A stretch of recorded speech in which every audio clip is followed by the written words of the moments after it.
महतारी चुम्मा मैया ए तू का हिया पकड़ ले। बताओ हल पुलुलुआ खिलावत है सारे मुहे मुंह थे मारी। ए तू का हिया पकड़ के उठाओ उठाओ उठाओ ढोई लग। अब वही है मेरा बा है। अच्छा उठाओ उठाओ। और जवान हुई तब का हाल हुई।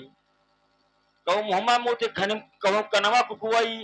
तू का हिया पकड़ ले अभी बच्चा है वो जानता है क्या है। जैसे ने बोला रे आई थे हम। हाँ जाइए लटाइए। जाओ बच्चा चाहे पुतो हम तो चिल्लाओ चाहे झग्घाओ हमरे दूध हो ना ये है कि पिया दे तो तुम्हारे दूध नहीं है। हमरे कहाँ दूध है रे है तो कहाँ जाई थे कोनो भैंसा वैसे दूध बंधाई थे भैंसा हमारे भी तुम्हें हराम जाने ठीक है सब लोग भैंस की दूध पीते हैं। और